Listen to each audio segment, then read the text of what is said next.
The fields surrounding the old farmhouse stretched endlessly, quiet and unmoving, as though time had forgotten how to pass through them.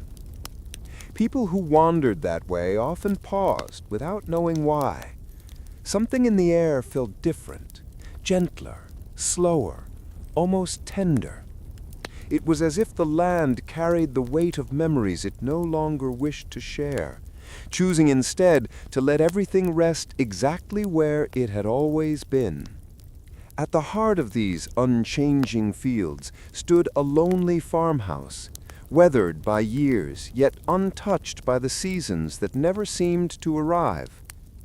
Those who approached the house described a strange sensation, like stepping into a dream that remembered you long before you remembered it. The wooden porch creaked softly, not from age, but from familiarity, as if it recognized every footstep. The windows reflected the same pale light, no matter the hour, catching shadows that never shifted and holding them gently in place. Even the wind, which danced freely across the surrounding hills, grew quiet the moment it moved close to the house, settling into a calm it never displayed anywhere else. People who lived in nearby towns often whispered stories about this strange place. They said the fields around it never changed their colors, neither green with spring nor gold with autumn.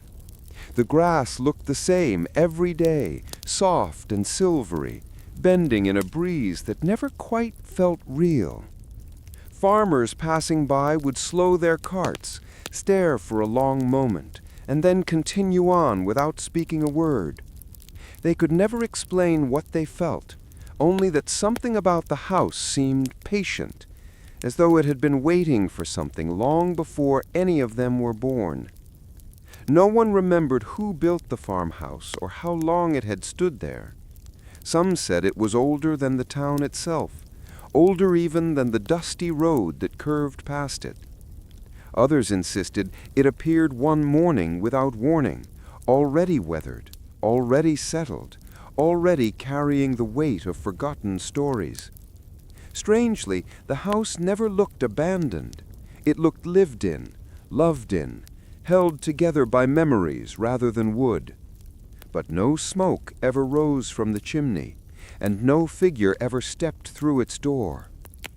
Yet people kept feeling drawn to it, especially those who carried a heaviness in their hearts. Travelers seeking rest, wanderers burdened by regrets, and lonely souls searching for a place where the world felt softer. They all found themselves standing before the farmhouse without remembering how they got there. Their footsteps stopped on the same worn patch of earth where countless others had stood, staring at the silent windows that seemed to watch them back with gentle understanding.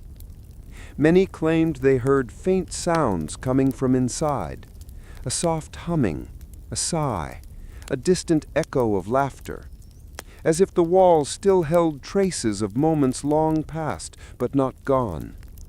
Some heard the rustling of pages turning, though no one ever found books inside.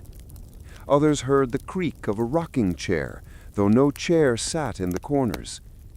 It was said that the house remembered every whisper, every dream, every secret, and kept them safe within its stillness.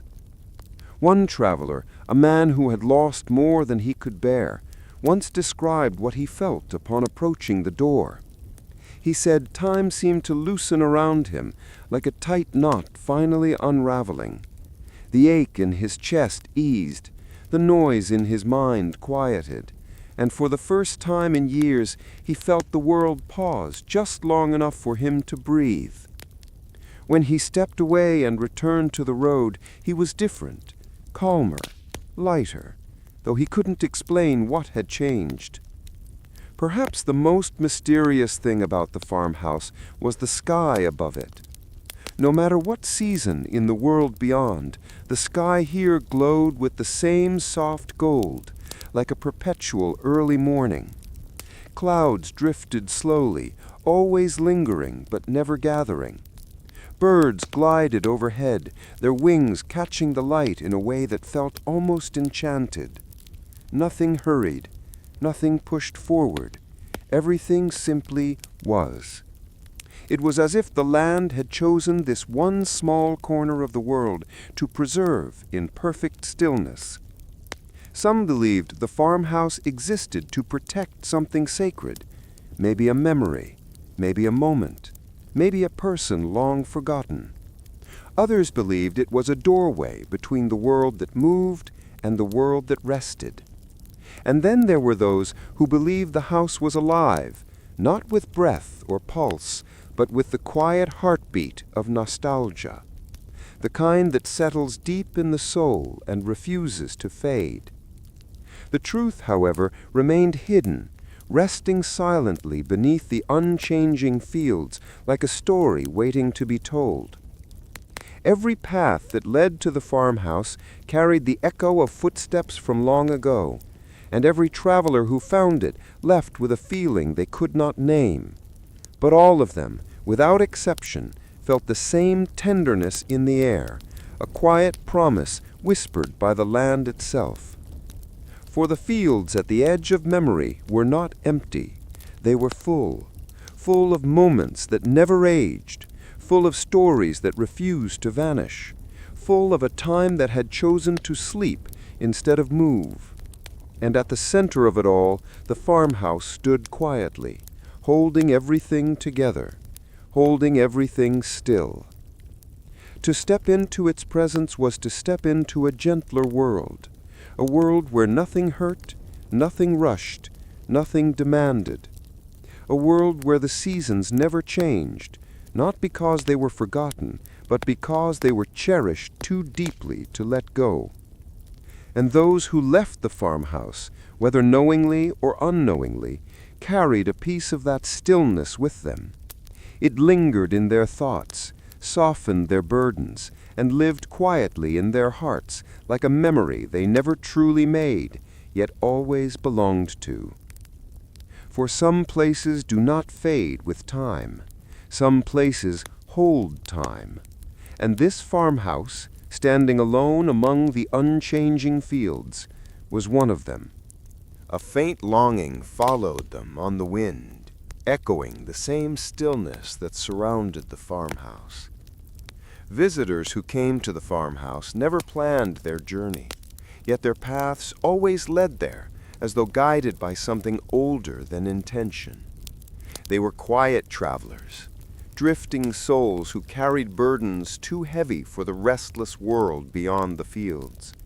None of them understood what pulled them across miles of unfamiliar roads. But when they reached the place where the seasons never changed, a strange calm settled into their bones, as if they had finally arrived somewhere that had been waiting for them all along.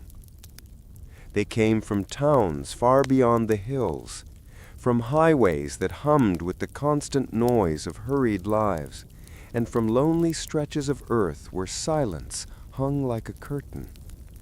Some traveled by foot, some by tired cars that seemed to lose their way, and some simply wandered without realizing how far they had gone. Yet every one of them slowed down the moment the farmhouse appeared on the horizon, quiet, timeless, softly glowing beneath its unchanging sky. And still the same gentle quietness wrapped around whoever approached, carrying the memory of those who had arrived before. The first kind of visitors were those who carried grief like a second shadow, widows who had forgotten how to speak their husband's name, veterans who crossed the country trying to escape old echoes, and parents who left home hoping distance would soften the ache they could not heal. They would pause on the dusty path leading to the porch, their eyes clouded, their hearts tired. They felt no fear. Instead, they felt recognition, as though the house understood their suffering without needing any words. One widow, an elderly woman with trembling hands, arrived on a cool evening when the sky glowed gold like a memory of dawn.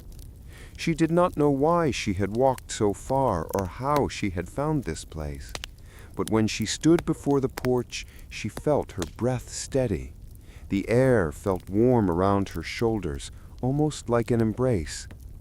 She sank onto the wooden step and closed her eyes.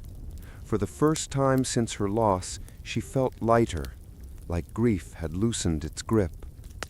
She stayed only an hour, but later she would tell her neighbors, "I found a home that never belonged to me, yet it healed me."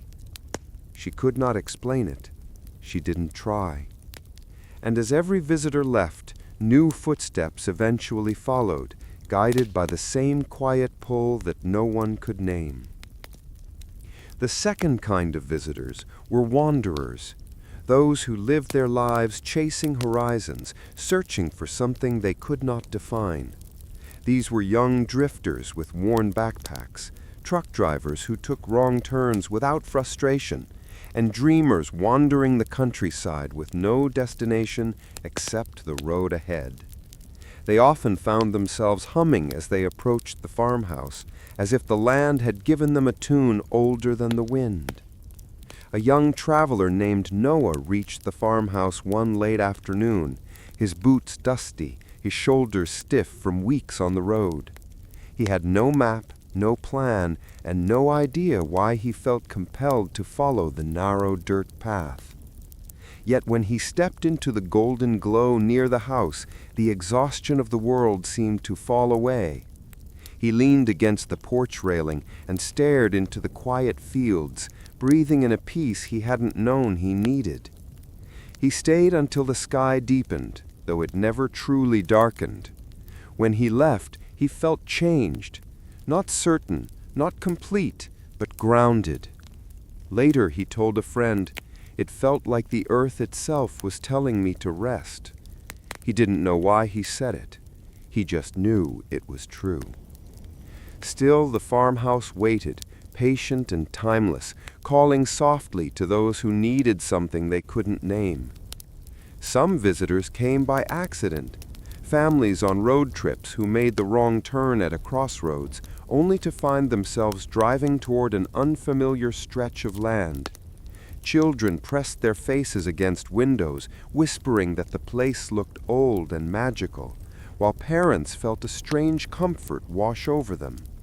They often parked their cars, stepped outside for a moment, and simply stood still. One such family, a father, mother, and 2 daughters, found the farmhouse while escaping a storm.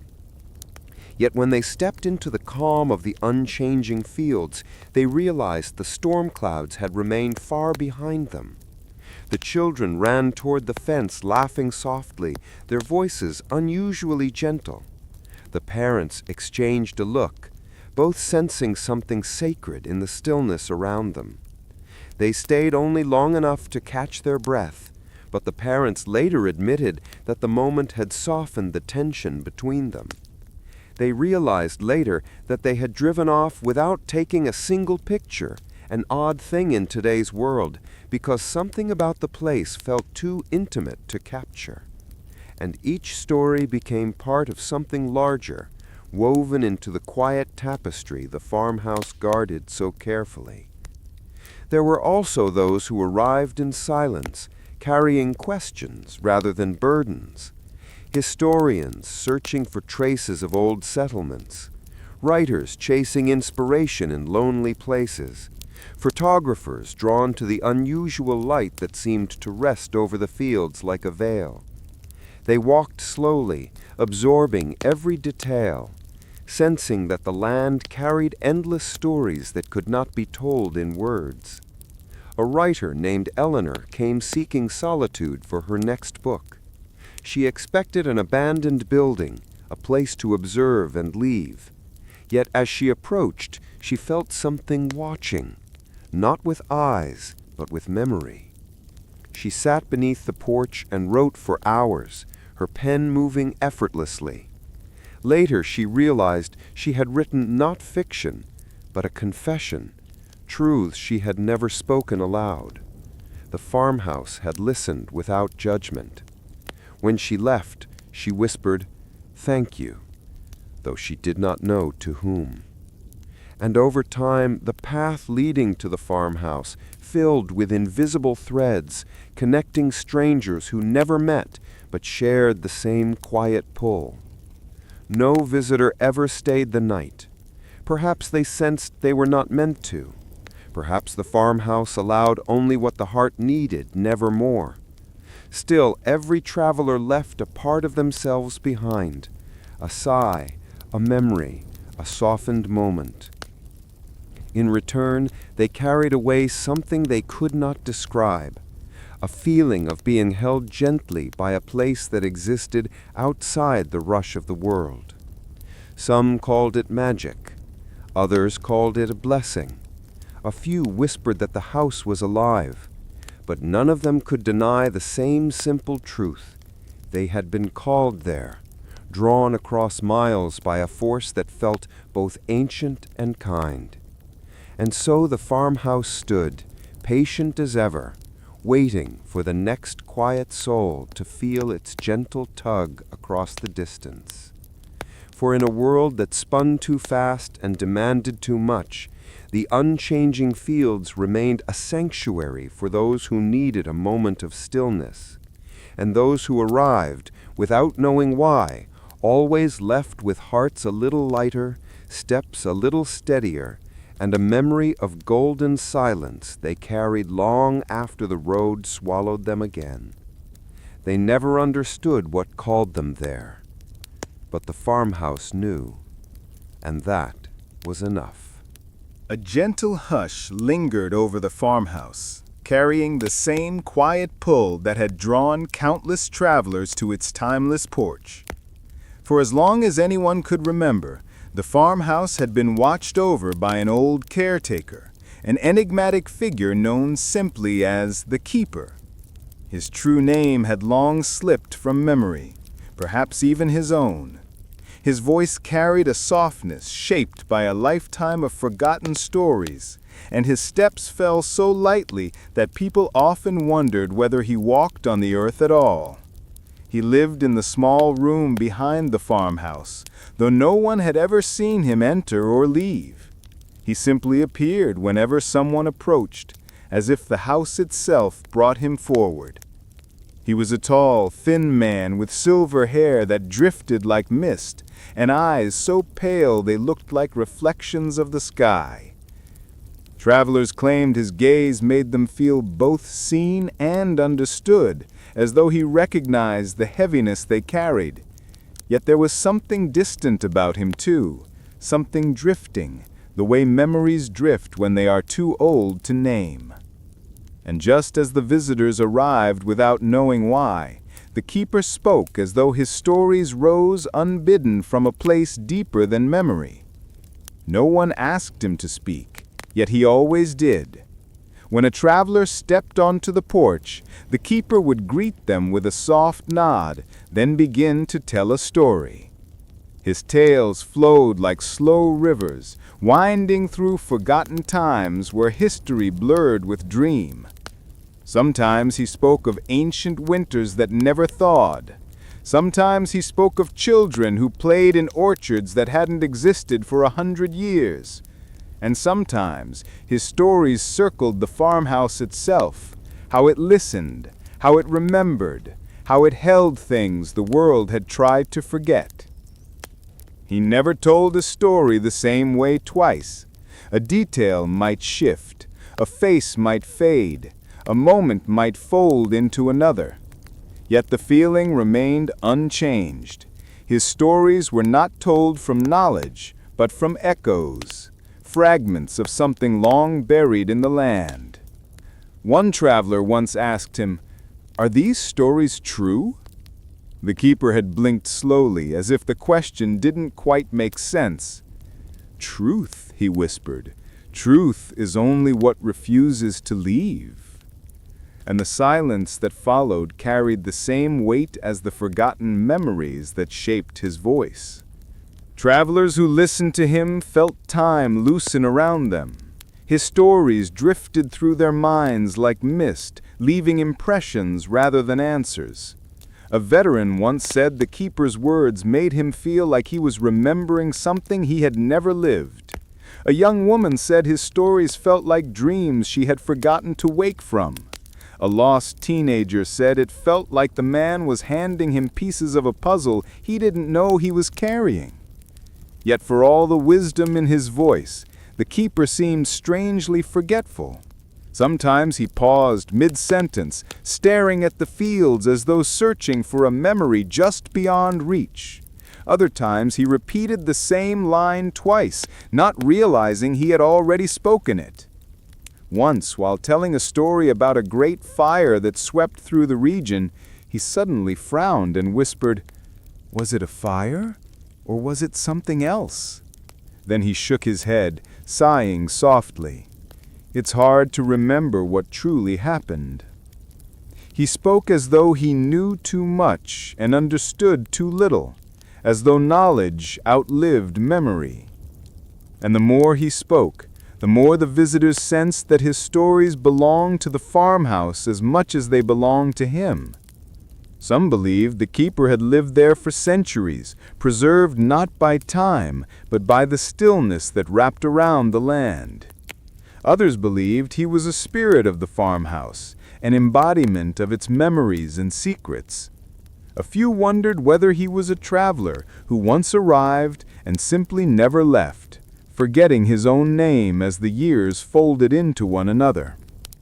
But the keeper never explained who he was. Instead, he spoke in gentle riddles. "The house remembers everything," he once murmured to a young historian. "It keeps what the world forgets, even me." The historian felt a chill despite the warm golden air. "You mean you're a memory?" The keeper smiled softly. "Aren't we all?" And still his stories flowed, each one carrying a tenderness that reached the hearts of those who listened. There was a tale he loved to tell, a story about a season that never arrived. He spoke of a year when winter held the land too tightly, refusing to let go. The farmhouse, he said, grew tired of waiting and decided to keep its own time. So it created a place where the seasons rested instead of changing, where the world moved slowly enough for the weary to breathe. Visitors would ask, "Did that really happen?" The keeper always answered with a whisper, "Perhaps it is still happening." Another story described a boy who once lived in the farmhouse long ago, a quiet child with eyes like storms. The boy used to wander the fields, talking to the wind as though it understood him. One day he disappeared, leaving nothing but a small wooden toy on the porch. The keeper always ended the story the same way. "Some say the boy still walks here, but only where the seasons sleep." Listeners often felt tears rise without knowing why. And when the stories faded into silence, the same gentle stillness returned, as if the land itself had been listening. Despite his fading memory, the keeper never forgot one thing: the comfort his stories brought to others. He spoke not to teach, but to soothe, offering people a place where their pain could rest for a moment. His words wrapped around them like soft blankets, lifting the weight of their fears and leaving behind a calm that lingered long after they left. Sometimes he placed a hand on a traveler's shoulder and whispered, "What you seek is already here." Sometimes he simply looked at them with knowing eyes. And sometimes, when his memory faltered, he would pause as if listening to a voice only he could hear, then nod slowly and continue. Visitors often left the farmhouse feeling as though they understood something they could not explain. Something about themselves, about time, about the way memories hold us even when we try to let them go. And as the travelers disappeared down the long winding road, the keeper stood alone beneath the golden sky, murmuring stories only the fields could hear. He watched each visitor leave with a gentle sadness, as though he knew he would forget their faces, yet remember their feelings. Sometimes he whispered their names into the quiet air, hoping the wind would hold on to them for him. Other times he sat on the porch long after dusk, though the light never faded, humming a tune that seemed older than the land itself. What the travelers never knew was that the keeper too was searching for the memory of his own beginning, his own purpose, his own story. But each time he reached for it, it slipped like water through his fingertips. Perhaps that was why he told so many stories. Perhaps stories were the only place where he still felt whole. And in the end, as the fields glowed with their eternal golden light, the keeper remained, half memory, half man, fully bound to the farmhouse that held all the truths he could no longer recall. He spoke because the land remembered. He remained because the stories needed him. And he waited, always waited, for the next traveler who would listen. A quiet echo from the keeper's fading stories lingered in the golden air, wrapping itself around the farmhouse like a memory that refused to drift away. Inside the old farmhouse, where time felt gentle and the light never dimmed, there hung a small wooden calendar nailed crookedly to a kitchen wall. It was faded from age, yet untouched by change, its curled pages bearing the soft scent of dust and forgotten summers. The date printed on the exposed page was simple and unremarkable, June 12, 1897. But what made it extraordinary was that it had never moved, not even by a single day. Every traveler who stepped inside noticed it. They paused, stared, tried to make sense of it. But the moment they blinked, a hush would fall over their thoughts. The number felt familiar somehow, as though they had seen that date in a dream or lived it in a life they couldn't quite remember. And something deep inside whispered that asking questions would disturb a peace older than memory itself. No one ever turned the page. No one ever dared. And just like the keeper's drifting tales, the calendar felt suspended between truth and dream, holding more meaning than its fading ink could ever tell. The strange thing was that everything inside the farmhouse matched the date. The newspapers folded neatly beside the rocking chair spoke of events from 1897. The letters tucked into drawers bore postmarks from the same month. Even the recipe book on the kitchen counter, filled with careful handwriting, ended abruptly on June 11th, as though the writer had simply stood up mid-sentence and never returned.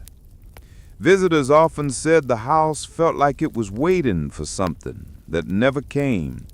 A letter unsent, a guest who never arrived, a moment so important that time itself paused to witness it. And yet strangely, no one felt fear inside the house. The stillness was peaceful, like a deep breath held in reverence rather than tension. It was as if the entire year had folded itself into that single day, a day the world around the farmhouse refused to forget. And the more travelers listened to the silent walls, the more they sensed the time here was not broken, but resting. Those who stayed long enough noticed small details others missed. The shadows on the floor never shifted. The light in the parlor window never grew brighter or dimmer. The faint scent of lavender tea drifted through the hall as though freshly prepared, though the teapot remained cold to the touch. Even the dust motes floating in the air moved slowly, drifting like soft snow suspended in a dream. One visitor, a clockmaker from the east, once walked through the house with narrowed eyes, observing the stillness with a craftsman's precision. When he reached the mantel where an old brass clock sat silent, he placed his ear against it. He expected silence. Instead, he heard a faint heartbeat like ticking, not steady, not mechanical, but alive. He stepped back, unsettled, but when he looked again, the clock hands had not moved. Only later would he whisper, "It wasn't keeping time. It was keeping something else." And that same gentle, impossible rhythm seemed to pulse through the house, binding everything to that unmoving date. Some said the year had refused to move forward because of an unfinished promise. Others believed the farmhouse had chosen to protect something precious from the relentless march of history. And a few whispered that the land itself had stilled the calendar, freezing time to preserve the one moment the world had tried to erase. Stories drifted like smoke through the years. Some spoke of a family who once lived there, vanishing on the same day the calendar became trapped. Others told of a storm that never touched the farmhouse, but changed the land around it forever. A few even said the house had chosen its own year, the one it felt safest holding on to. Whatever the truth was, the keeper often paused in the kitchen doorway, staring at the calendar on the wall. A haunting, puzzled look. Sometimes he reached his hand toward it, fingers trembling as though he remembered something important. But before he could touch it, his hand always fell to his side. Once, a traveler asked him, "What happened here?" The keeper blinked, his pale eyes distant. He murmured softly, "A day stayed, and everything else simply followed." But when the traveler pressed for more, the keeper only shook his head gently.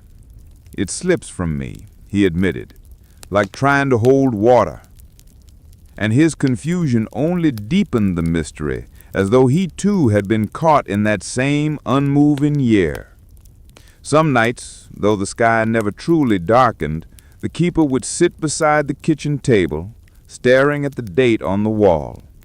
His voice, barely more than a whisper, drifted through the room. We were meant to turn the page, but the day never ended. Visitors who overheard him felt a shiver rise beneath their skin, because while the house brought peace, there was something undeniably solemn about his words, something that hinted at a story too painful or powerful for the house to release. It almost felt like the house was protecting him, or perhaps he was protecting it. And still the house remained gentle, its silence offering comfort rather than fear. Travelers who spent time inside often felt the weight of their worries lighten, as though the unmoving year wrapped them in a soft, forgiving embrace. A mother grieving her lost child once said the house made her feel like time wasn't slipping away from her anymore. A man drowning in regret claimed the stillness helped him forgive himself. A young woman seeking purpose left with a quiet clarity she had never known. Perhaps the house trapped the year not to hold people back, but to give them a place to pause, an island of rest in a river of days that rushed too fast. But no one stayed forever. The house allowed visitors just enough time to breathe, then gently nudged them back to the world. And when they left, the keeper would watch from the porch, whispering to the fields, "Another page unturned." And when the visitors were gone, the house remained as it always was, suspended between memory and eternity. Nothing rotted, nothing faded, nothing grew. The house existed in a peaceful loop where the day was always June 12, 1897. Whether in morning or evening, the light never shifted enough to mark the passage of time. The soft warmth in the air felt like a single moment stretched infinitely thin. Sometimes, when the wind drifted across the fields, it carried faint echoes, laughter that belonged to no one present, footsteps in empty hallways, whispers that sounded like the turning of pages never turned. These echoes didn't frighten visitors. They felt gentle, like lingering traces of a year that had chosen never to let go. Perhaps the farmhouse remembered something too precious to allow time to erase, or perhaps time itself had bowed in reverence, allowing the day to remain untouched. And as always, the keeper lingered in the doorway, as though he knew he was both part of the story and prisoner to it. To this day, the calendar remains the same. The date never changes. The year never moves forward. Visitors still arrive without knowing why, and they leave with hearts quieter than before. The keeper still watches over the house, his memories drifting like fading ink, and the house, gentle, timeless, patient, continues to hold its single day in a cradle of golden silence. For some places are not meant to move with the world. Some places hold time instead of keeping it. And this farmhouse, suspended eternally in the year that refused to move forward, remains one of them, a sanctuary where the past rests peacefully, untouched by the relentless march of days.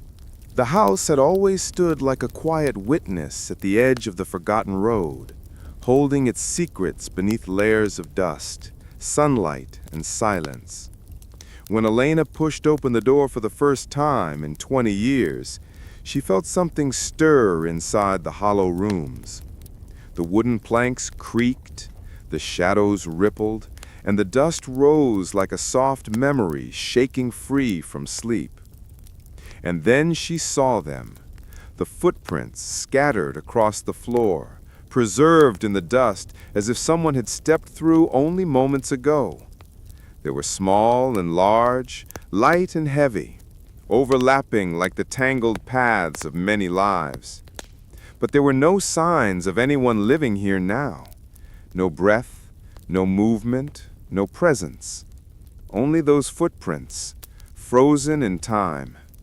That same lingering sense of untouched time followed Elena deeper into the house.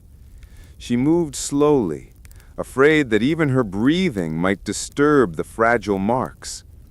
The footprints ran across the hallway, looping into the kitchen, pausing before the old rocking chair, circling near the windows as if the people who made them had walked their routines endlessly, unaware they were leaving behind a map of their lives. Elena crouched, touching the edge of one footprint, an adult foot, wide at the heel, with a slight turn inward.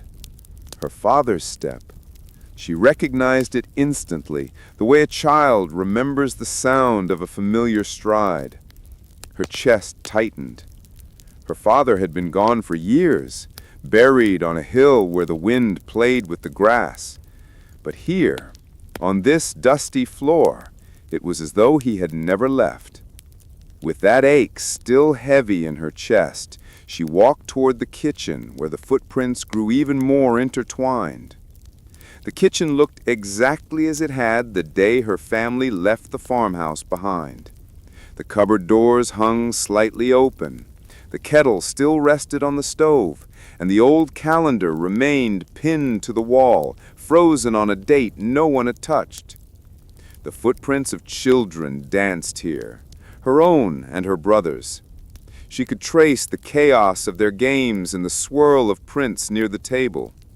But next to those, there were smaller prints she didn't recognize, tiny feet that made careful, measured steps, almost like they were pacing. She frowned.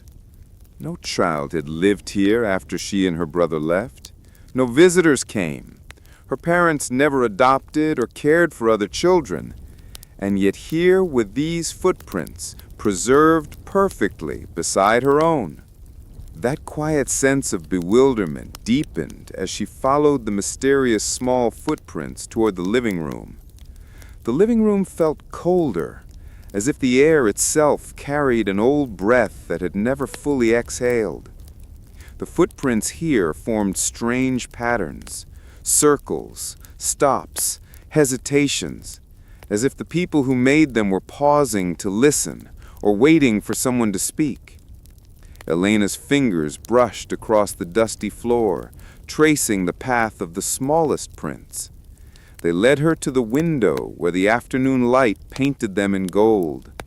From there they stretched toward the stairs, leading up, disappearing into the darker part of the house. Elena hesitated.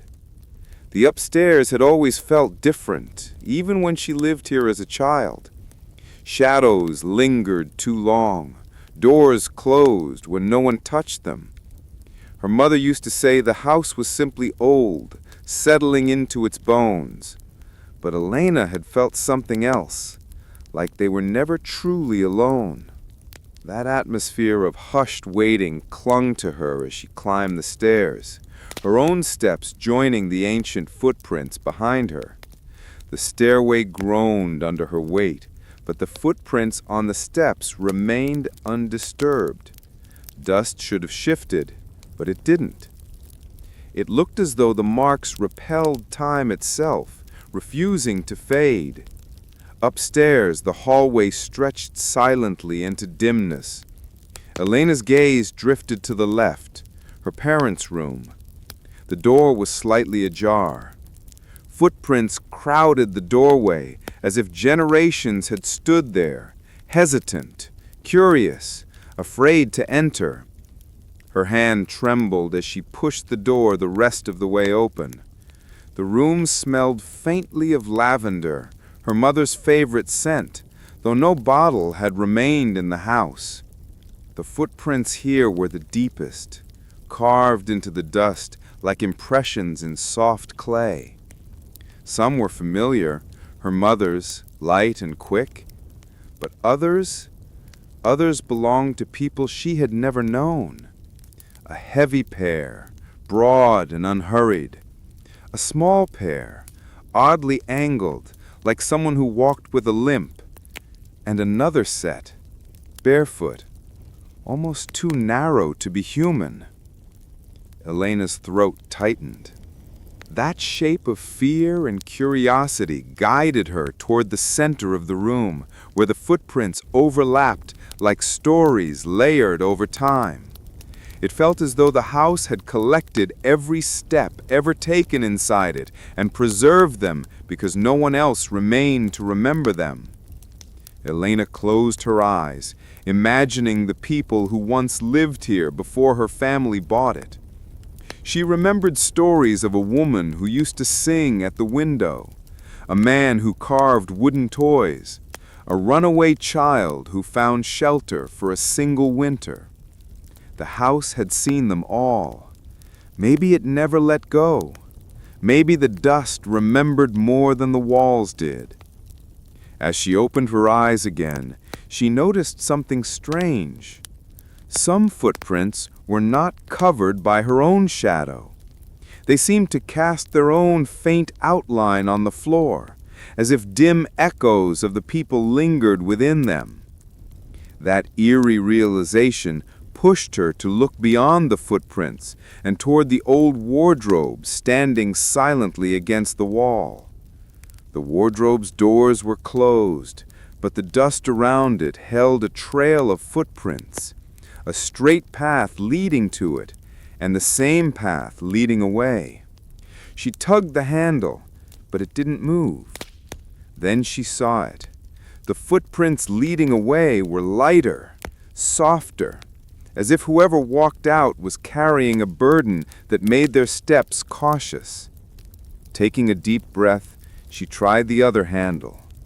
The wardrobe opened with a soft sigh. Inside lay only one object, a folded quilt she remembered from childhood. She reached for it, pulling it out gently.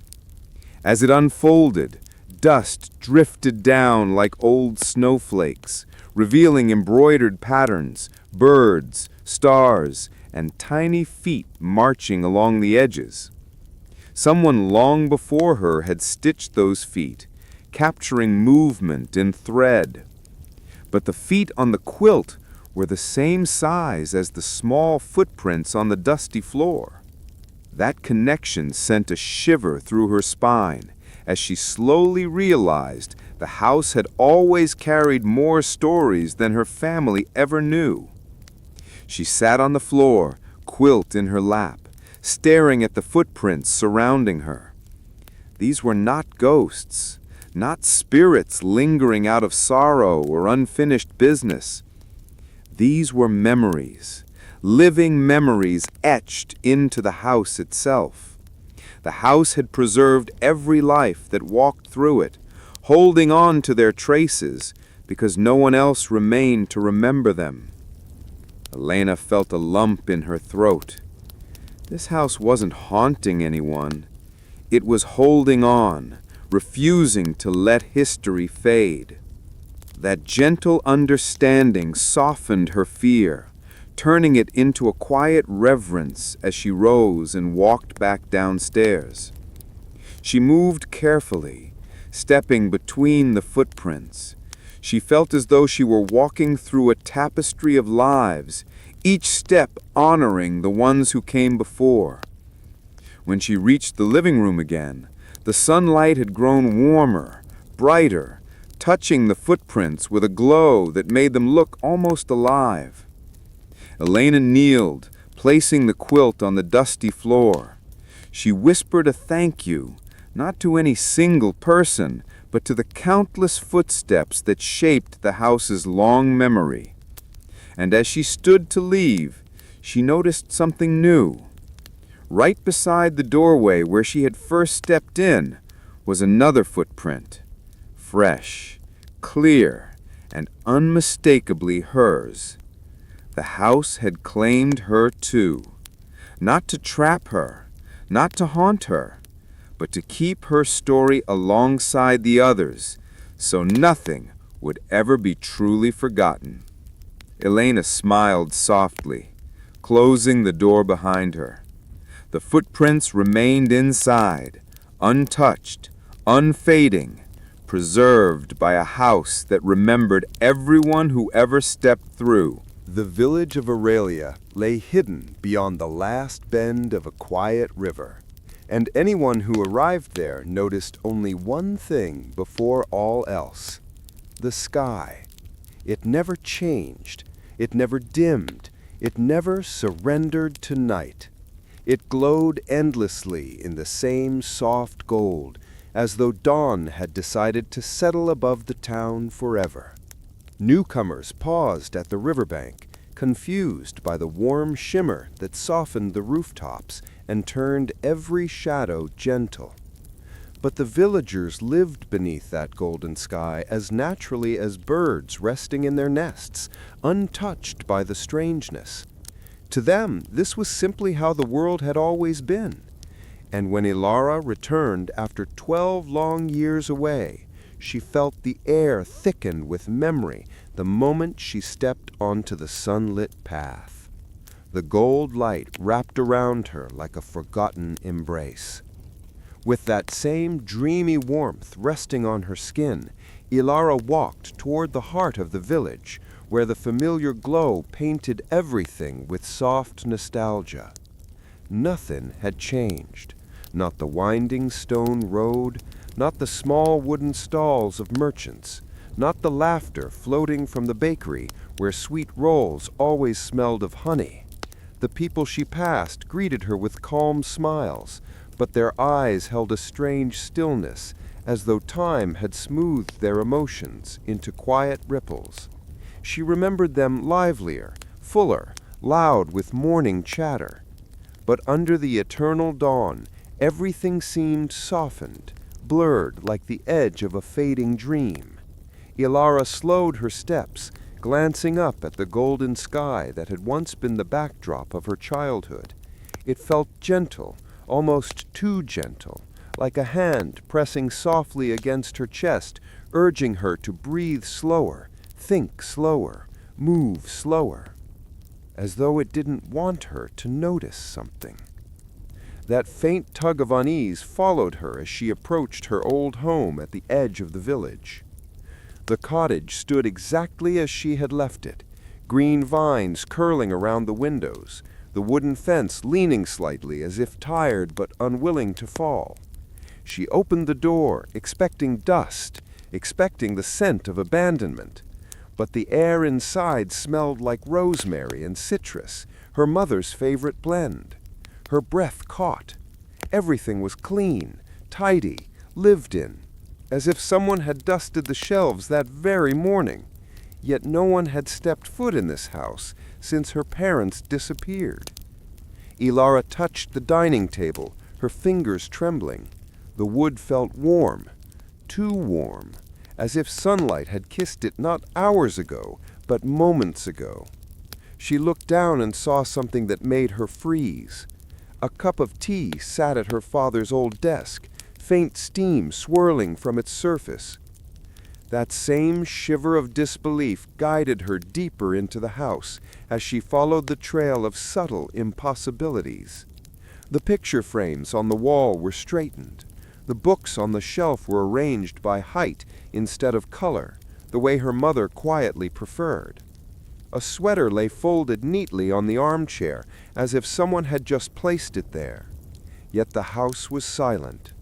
No footsteps, no breathing. Just the golden light threading through the curtains, bathing everything in that same unreal glow.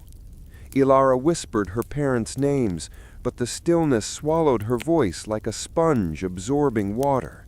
She walked into her old room, half expecting to find her childhood self sitting up the desk drawing. Instead, she found something else. Her journal, lying open on the bed. The last entry was freshly written in her own handwriting, dated today. But she had not written it. The eerie familiarity of the handwriting mirrored the unsettling sameness of the sky as Ilara read the words with a pounding heart. The entry described her arrival in the village, her steps through the quiet streets, her shock at the unchanged sky. Every detail she had experienced moments ago was recorded in perfect lines. But the final sentence chilled her.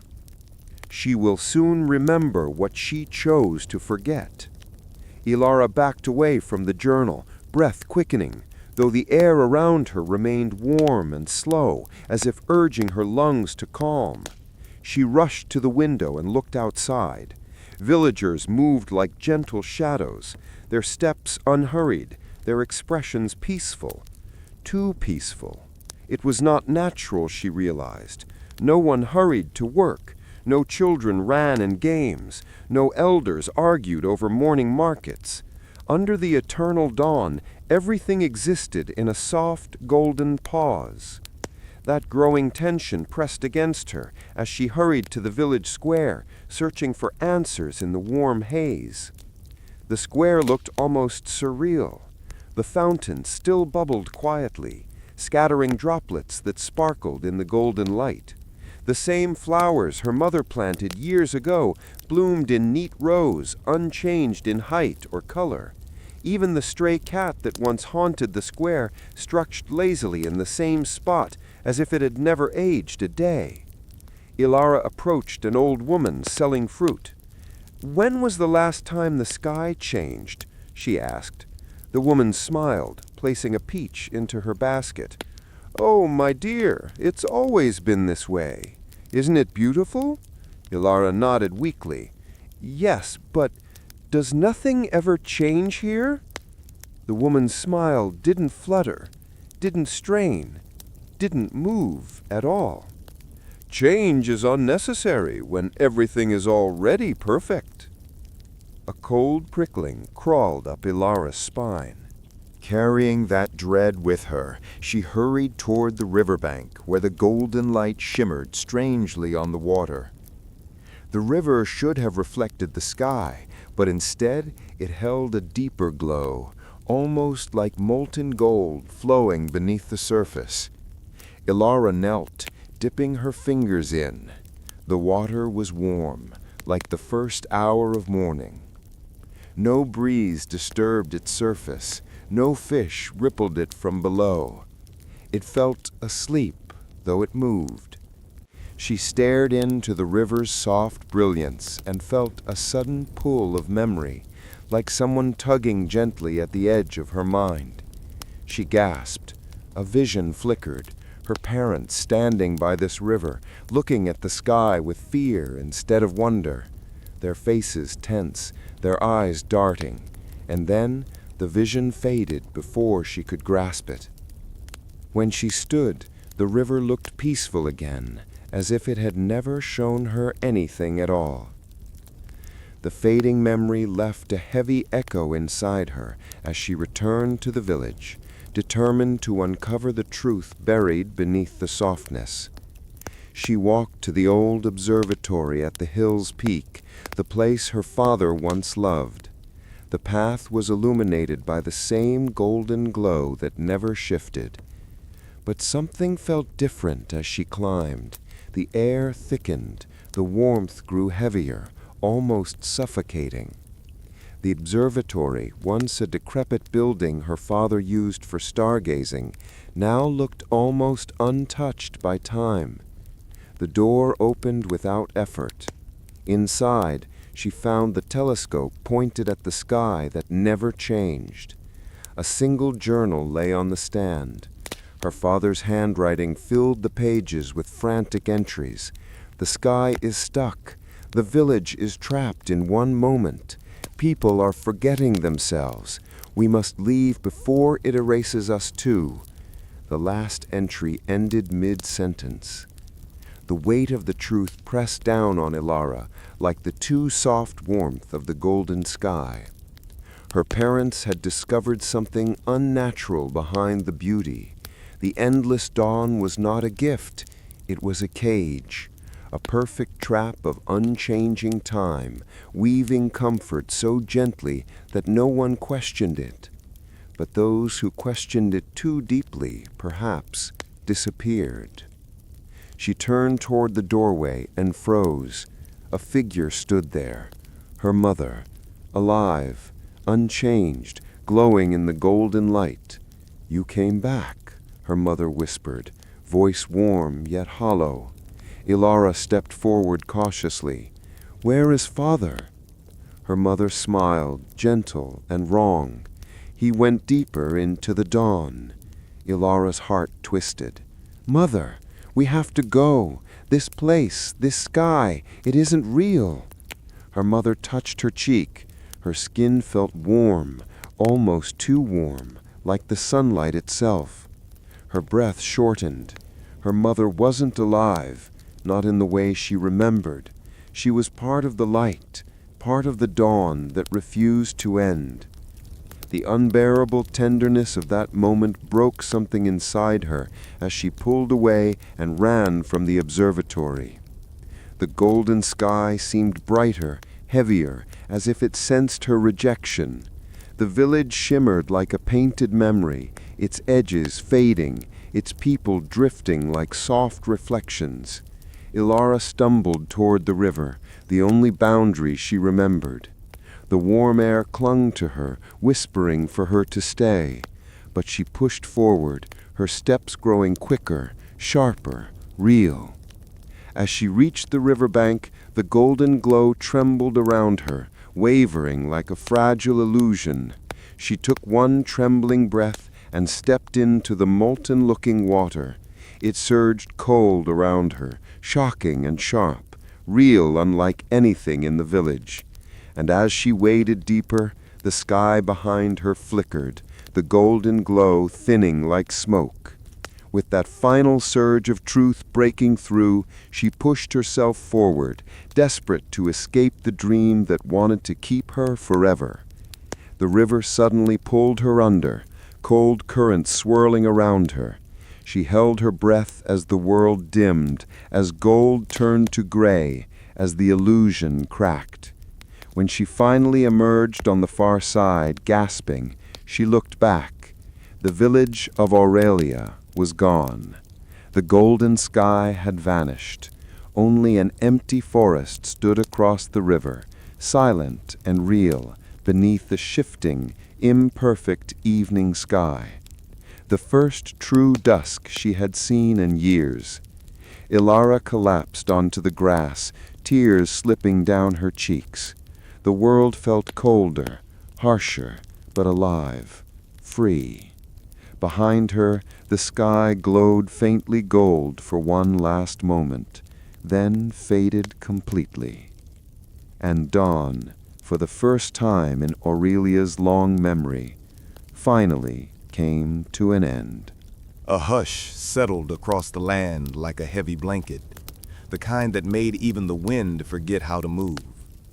The orchard behind the old farmhouse stood locked in perpetual frost, its branches white with a glittering stillness that never melted, never cracked, never changed. Every apple hung frozen in perfect ripeness. Every leaf lay caught mid-flutter, as though the world had paused halfway through a breath. Generations had come and gone around this orchard, yet it remained untouched by time, caught in a strange and beautiful stillness that no one could explain. The farmhouse nearby, weather-beaten and stubbornly standing through centuries of American history, seemed to guard the orchard like a secret it did not wish to reveal. That same breathless quiet followed Clara Whitmore as she stepped past the wooden fence, feeling the weight of the orchard's gaze upon her.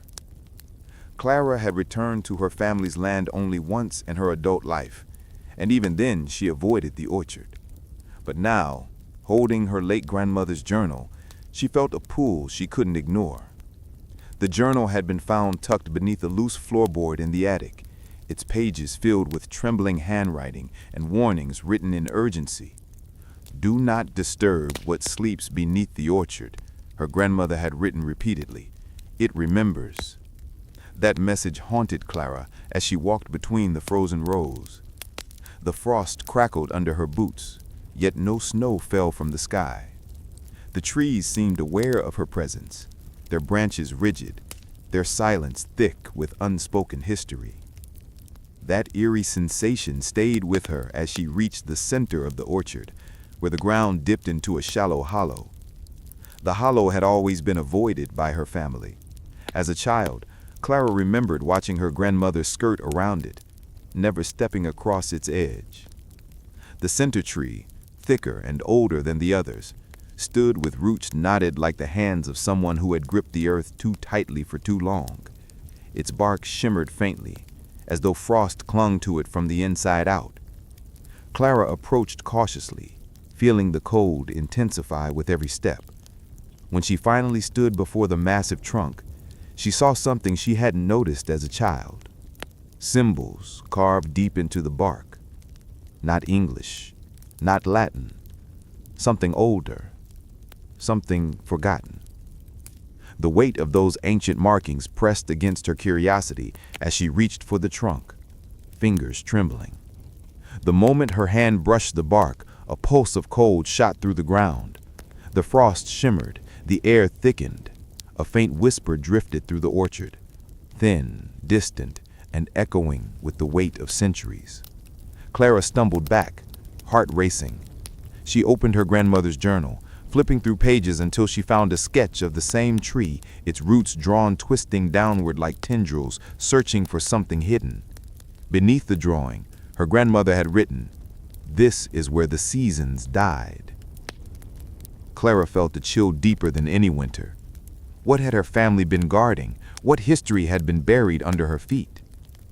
Driven by that growing dread, Clara knelt at the base of the ancient tree and brushed away the frost to reveal a patch of earth darker than the rest. It wasn't soil. It was char, centuries-old burn lines etched into the ground. Her grandmother's notes finally made sense. The orchard wasn't always frozen. It burned first. Clara dug her fingers into the charred dirt, uncovering fragments of blackened wood and something else, metal.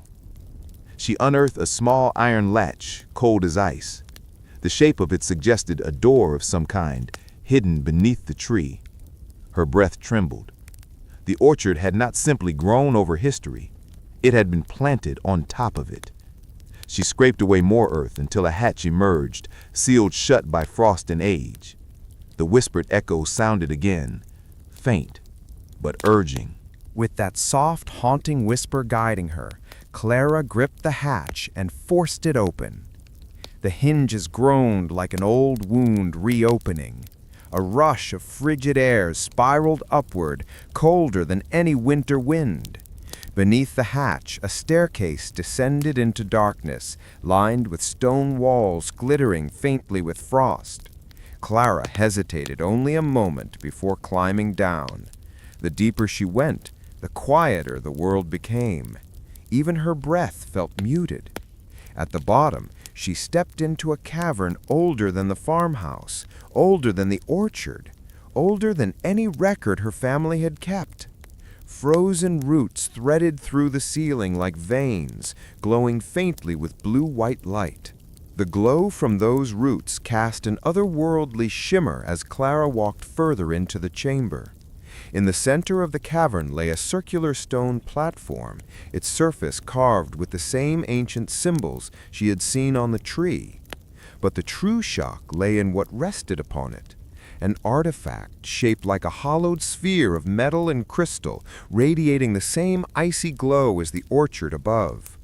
Clara approached it slowly, recognizing it from an illustration she had once seen in a museum book about early American folklore. The artifact resembled the solstice heart, a mythical device rumored to control the turning of the seasons in ancient tribal legends long before European settlers arrived. Scholars dismissed it as superstition, but here it was, real, frozen, alive. The heartbeat-like pulse of the artifact echoed faintly as Clara reached toward it, drawn by something deeper than curiosity.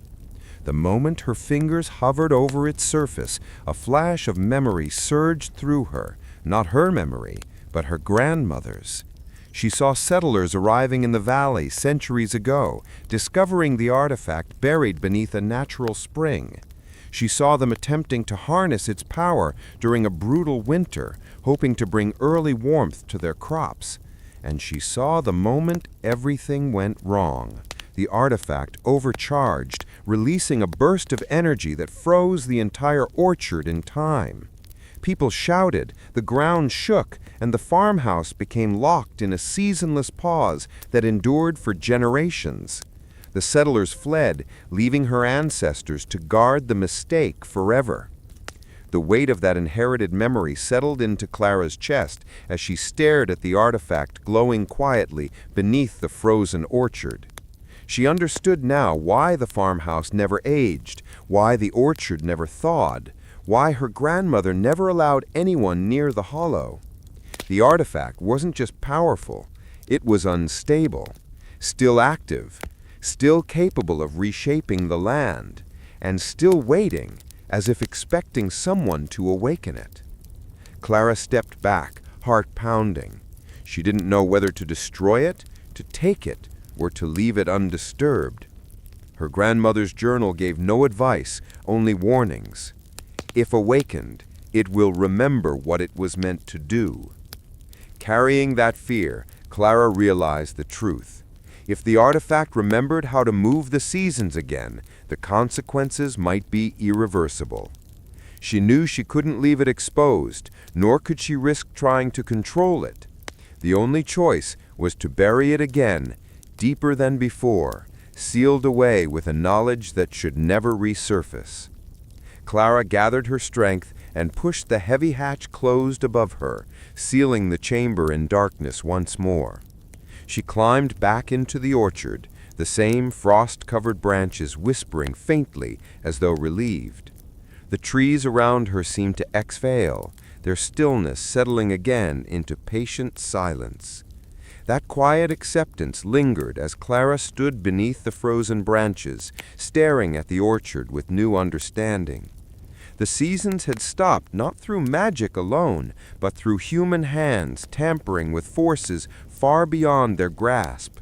The orchard remained frozen because the land remembered what happened here, remembered the moment time was fractured.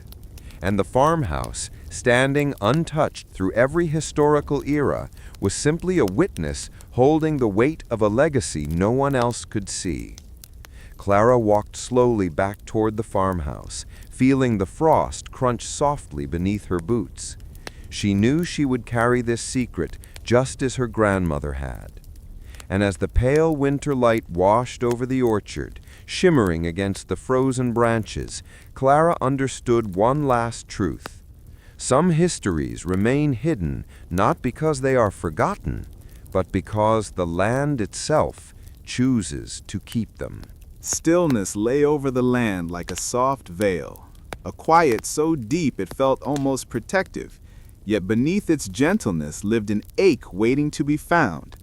The farmhouse stood alone at the edge of the endless fields, untouched by wind or rain, resting beneath a sky that never fully brightened and never fully dimmed.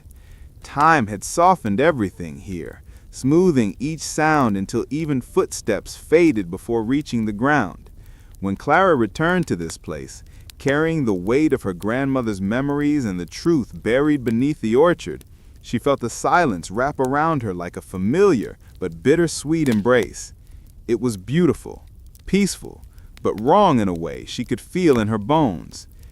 Carrying that same fragile tenderness inside her, Clara stepped onto the creaking porch, hearing the faintest whisper of sound before it too dissolved into the quiet. The door opened with ease as though the house had been waiting for her. Dust did not move, the curtains did not sway. Even her breath felt muffled as if the air itself wished not to disturb the peace that had settled here for generations. She ran her fingers along the wooden banister, remembering how lively this farmhouse once was when she was a child, filled with laughter, footsteps, conversations that drifted from room to room like warm breezes. But the years of frozen seasons and hidden secrets had changed the house. It had absorbed silence the way fields absorb rain. Silence had taken root here. It had grown, and Clara felt it watching her, waiting to see what she would do next. That quiet expectation followed her as she walked into the old living room where her grandmother's rocking chair sat unmoving, caught in permanent rest. The chair was angled toward the empty fireplace as though someone had left it mid-thought. A knitted shawl draped across its arm, untouched by time. She remembered her grandmother sitting there on winter nights, whispering stories about the land, about the orchard, about the strange quietness that had always existed here. Stories she once thought were simply the musings of an imaginative old woman, but now Clara understood they weren't stories. They were warnings spoken gently, softened by love. Clara lifted the shawl and pressed it to her face. It felt warm, impossibly warm, as if her grandmother had just set it down moments ago, but the woman had been gone for years. The warmth of that memory lingered as Clara moved into the kitchen, where she found something that tightened the ache in her chest.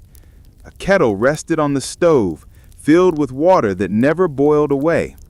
The clock on the wall, its hands forever frozen at 7:03, stood silent but somehow still heavy with meaning.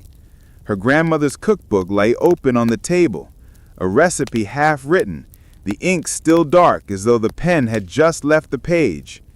Clara placed her palm on the open page, feeling a subtle vibration beneath her skin. Not movement, memory. This house was holding on. It was keeping moments alive, freezing them so they would never fade. Silence was not the absence of life here. It was the preservation of it. That realization deepened as Clara stepped outside again, returning to the fields where the silence stretched far enough to feel eternal. The air shimmered above the soil, though there was no heat. Rows of crops stood unmoving, wheat frozen mid-sway, corn leaves caught halfway between rustle and rest. Even the birds perched on the fence seemed paused, wings tucked neatly as though carved from wood. Clara walked between the rows, feeling strangely comforted by the stillness, even as it unsettled her. It was like being inside a memory that refused to let go, a place where every moment was saved instead of lived. And despite knowing the truth behind the orchard, behind the artifact that froze the seasons, Clara felt herself wanting to stay here. Here, nothing changed, nothing hurt, nothing was lost. Yet the heaviness in her heart reminded her that even comforting silence could hide sorrow beneath its gentleness. Clara reached the fence line where a lonely scarecrow stood. Its hat drooped slightly, its coat fluttered not at all. The fabric looked new despite the decades. Her grandmother had once said the scarecrow was older than the house, older than the orchard even. She laughed then. Now she wasn't so sure. She stepped closer, noticing something strange at its base. Footprints. Old, yet sharp, perfectly preserved in the dust. They didn't lead toward the scarecrow. They led away from it, but they stopped abruptly, as if the person walking had simply vanished in mid-step. The haunting stillness of those footprints pulled her onward, guiding her like a quiet plea for understanding. Clara followed their incomplete trail back toward the orchard, her heartbeat slow, steady, softened by the silence around her. The frozen branches glistened like glass as she entered the orchard's shadow, each tree standing like a statue carved from winter. She placed her hand on the bark of the nearest tree and felt the thrum of the artifact deep below, a soft pulse that matched the rhythm of the land. This orchard was not dead. It was holding something, preserving something, protecting something. Clara closed her eyes, remembering the memory the artifact had shown her. The settlers, the burst of energy, the seasons collapsing into stillness, the land freezing to keep itself from fracturing again. That echo of the past settled over her as she reached the hollow at the orchard center, the ground trembling with silent stories. Clara knelt, touching the frozen soil. A wave of emotion surged through her. Loneliness, longing, love, regret. The orchard was full of memories, not just her family's, everyone's. Every person who had lived here had left something behind, and the land had absorbed it. Silence wasn't simply the absence of sound. It was the accumulation of everything that had ever been said, felt, or feared. And in that depth of quiet, Clara finally understood why the stillness felt both comforting and sorrowful.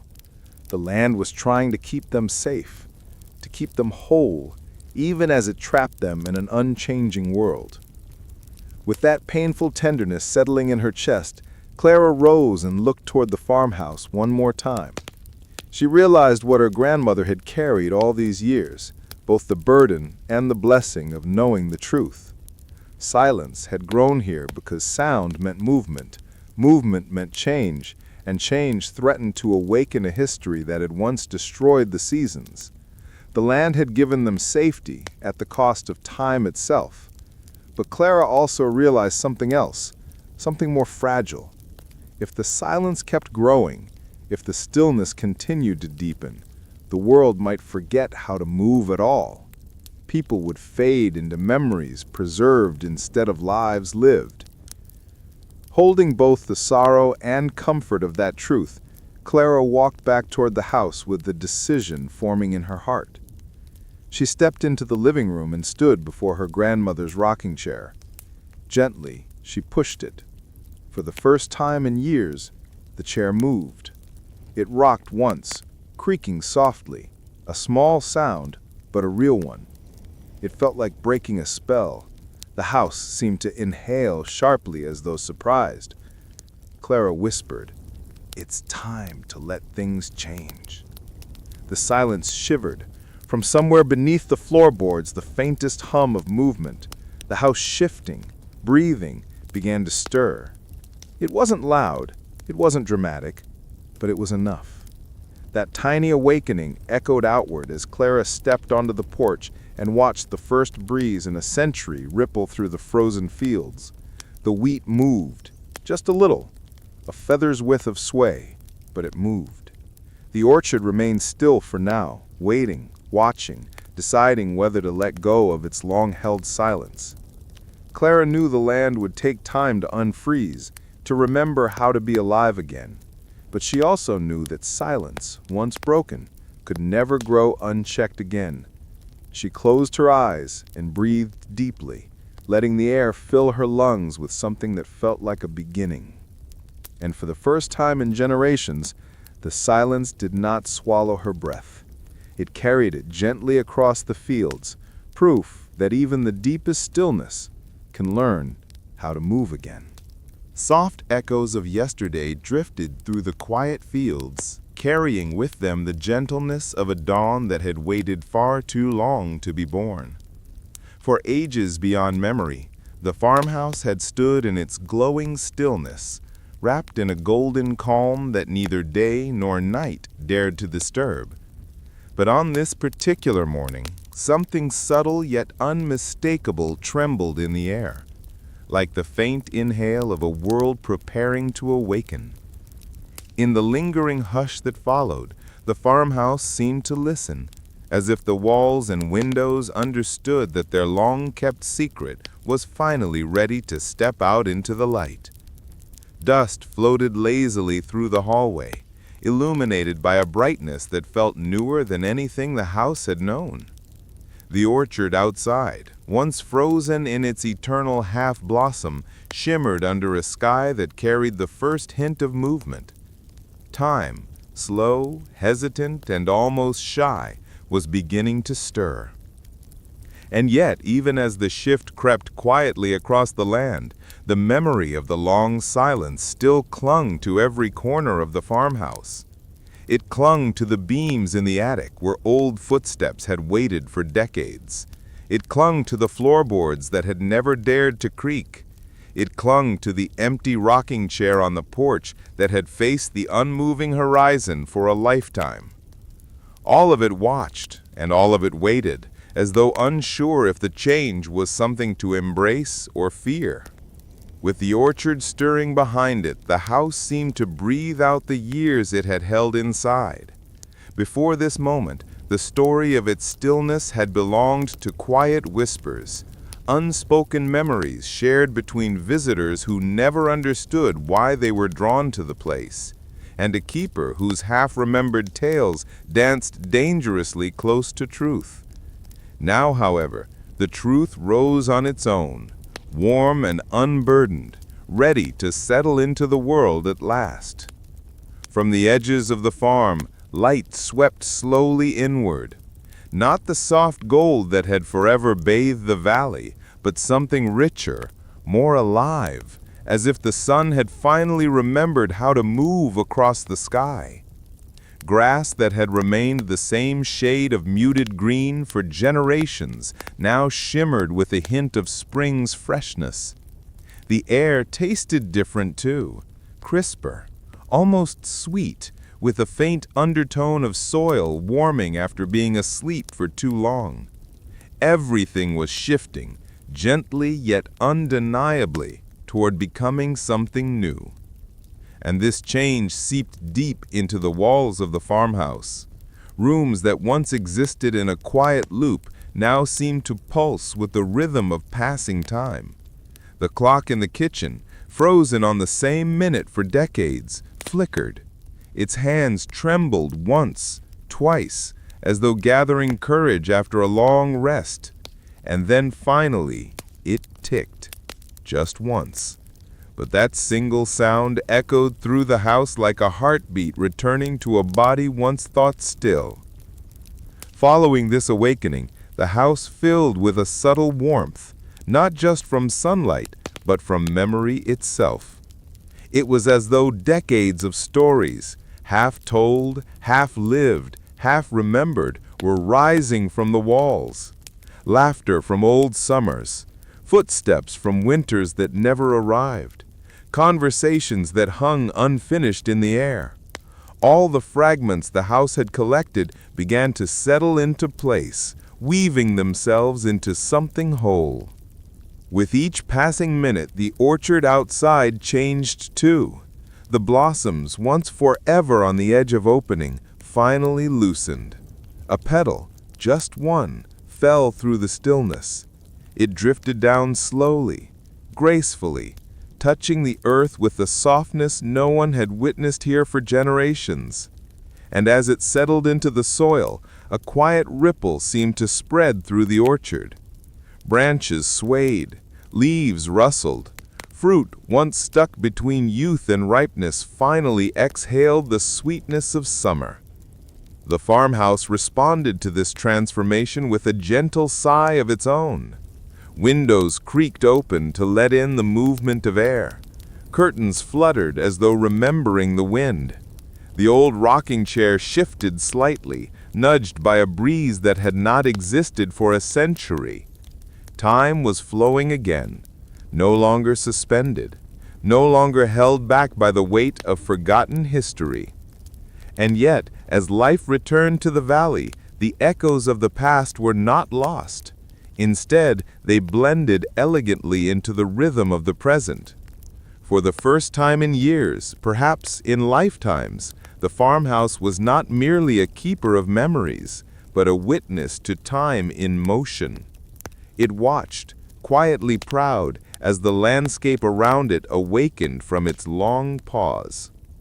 This newfound motion drew in travelers once more, just as the stillness had done before. But now they came not out of confusion, but curiosity.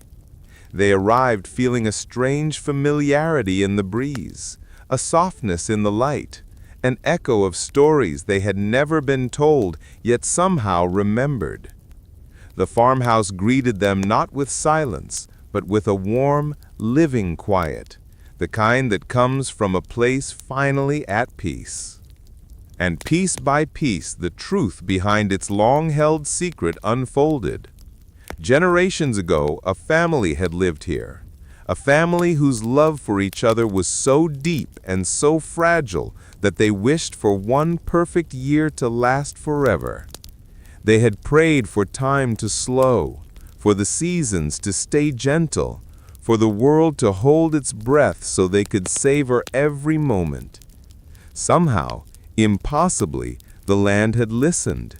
The orchard had paused. The fields had frozen. The sky had chosen one shade of gold and refused to change. But love, as powerful as it was, could not suspend time forever. It could only delay what was meant to flow. And so, on this day, the day the seasons breathed again, the farmhouse released the last of its held-tight memories. Every echo, every frozen scent, every unmoving shadow dissolved into the air like morning mist, not lost, but freed. With this release came a softer peace than the stillness had ever offered. The valley shifted fully into motion. Spring eased into summer. Summer drifted gently into fall. Time, once trapped, now moved with a graceful rhythm, honoring the past even as it welcomed the future.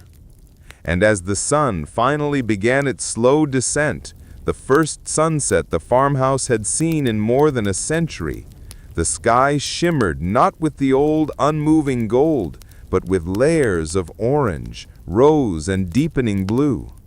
The porch, the fields, the orchard, the very air around the house glowed with the warmth of a world rediscovering its breath. When darkness settled softly over the valley, the farmhouse stood still, not frozen, but content. Its long duty as guardian of a single unmoving year was done.